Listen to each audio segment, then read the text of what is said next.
বঙ্গোপসাগরের নিচে এই মুহূর্তে এমন কিছু ঘটছে যা হয়তো আমাদের পুরো অঞ্চলের মানচিত্র বদলে দিতে পারে। আপনি কি জানেন, আমাদের সমুদ্র সীমায় এখন ভাসছে বেশ কিছু ভুতুড়ে যুদ্ধ জাহাজ আর সাবমেরিন, যাদের কোনো পরিচয় নেই, কোনো সিগন্যাল নেই। আন্তর্জাতিক আইন অনুযায়ী সমুদ্রে চলাচলকারী প্রতিটি জাহাজের AIS বা অটোমেটিক ইন্ডিকেশন সিস্টেম অন রাখা বাধ্যতামূলক, কিন্তু চীন, ভারত আর আমেরিকার কিছু অত্যাধুনিক যুদ্ধ জাহাজ বঙ্গোপসাগরে এসে তাদের এই ট্র্যাকিং সিস্টেম সম্পূর্ণ অফ করে দিচ্ছে। ডিফেন্সের ভাষায় এদের বলা হয় ডার্ক শিপ বা ফ্যান্টম ফ্লিট। প্রশ্ন হচ্ছে, কেন এই পরাশক্তিগুলো চোরের মতো বঙ্গোপসাগরের আন্তর্জাতিক জলসীমায় লুকিয়ে ঘুরছে? তারা কি যুদ্ধ করতে এসেছে?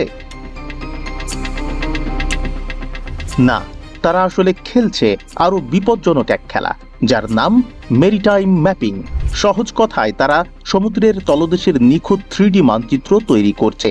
বঙ্গোপসাগরের গড় গভীরতা প্রায় 2600 মিটার, আর এর কিছু কিছু খাদ বা গিরিখাদ এতটাই গভীর যে সেখানে আস্ত একটা আইফেল টাওয়ার ডুবিয়ে দিলেও খুঁজে পাওয়া যাবে না।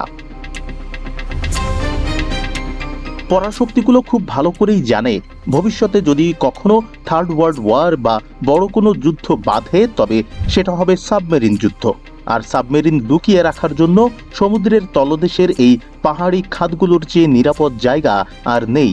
যার কাছে এই খাদগুলোর নিখুঁত ম্যাপ থাকবে, সেই পানির নিচে লুকিয়ে থেকে শত্রু জাহাজে নিখুঁতভাবে টর্পেডো ফায়ার করতে পারবে। চিন্তার বিষয় হলো, এই অলিখিত ম্যাপ যুদ্ধের ঠিক মাঝখানে অবস্থান করছে বাংলাদেশ। বঙ্গোপসাগরের চীনের সাবমেরিন ডিপ্লোম্যাসি, ভারতের সাগর নীতি আর আমেরিকার ইন্দো প্যাসিফিক স্ট্র্যাটেজি, সবগুলোর ফোকাস এখন এই একটা সাগরে। বিশেষজ্ঞদের মতে, এই ডার্ক শিপগুলোর কারণে যে কোনো সময় সাগরে বড় ধরনের সামরিক দুর্ঘটনা ঘটে যেতে পারে, আর এর অর্থনৈতিক ও ভৌগোলিক প্রভাব সরাসরি এসে পড়বে বাংলাদেশের ওপর। শান্ত বঙ্গোপসাগরের নিচে এই যে তীব্র উত্তেজনা, এটা কি শেষ পর্যন্ত বড় কোনো যুদ্ধের রূপ নেবে? আপনার কি মনে হয়? কমেন্টে জানান, আর ভিডিওটি শেয়ার করে সবাইকে জানার সুযোগ করে দিন।